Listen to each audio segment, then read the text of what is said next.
My role with the Black Caps is, firstly, Mark Graybatch, an old friend of mine, has asked me to come in and really sort of help the batsmen sort of move from one form of the game, the one-day game or the 2020 game, into test match mode. And I guess that was my passion, and my forte was playing test matches and batting long periods. So specifically, it's to talk about, you know, how to build an innings over a long period of time in a test match. That's really my brief. Well, it's basic stuff, really. You know, it's getting them to go back to watching the ball leave the hand, clearing the mind so that they can see the ball the moment it's released, then be in a good forward position so that they can, you know, cover their stumps, play straight, and if they're forced back, to back their instincts, to have trust, to go back and play the short ball. And these are the things that you've got to obviously prepare and condition yourself in the nets to doing.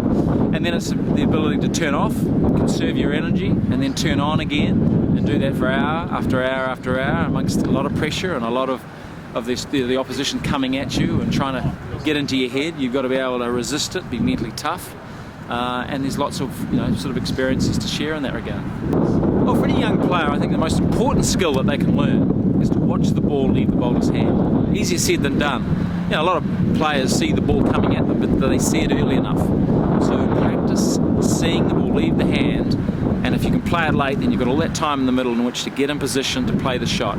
See it early, play it late, play it straight, and you should be fine.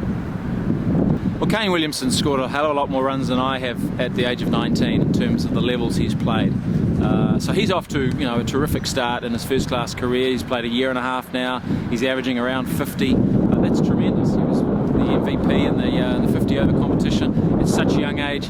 So Kane is ahead of me in that regard. And the key is that let's hope he's introduced at the right time and he feels good when he gets involved in the setup and is able to build his career step by step. That's the most important thing. I think Kane Williamson will have a great career for New Zealand. You know, hopefully he'll have up to 15 years batting in, you know, in the top 3 or 4 for us in all forms of the game. And his forte is scoring hundreds. I understand that through his schoolboy years he scored about 40 of them. So he's got it in his bones. He's got a habit of scoring hundreds, and really, if New Zealand cricket needs a centurion, it's going to be him. Well, everyone's different. I mean, I was way too young to play against the Australians of the day, Lillian Thompson in particular.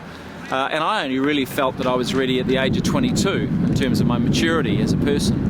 Kane's probably going to be a year or two ahead of me in that regard, and I'm sure he's going to get his run probably in the next 12 months. And that to me sounds about right. The most important thing is that he gets 2 full seasons for Northern, and he's able to, you know, have a look at the over the winter as to how he's gone, and then get his chance, you know, in the next few months.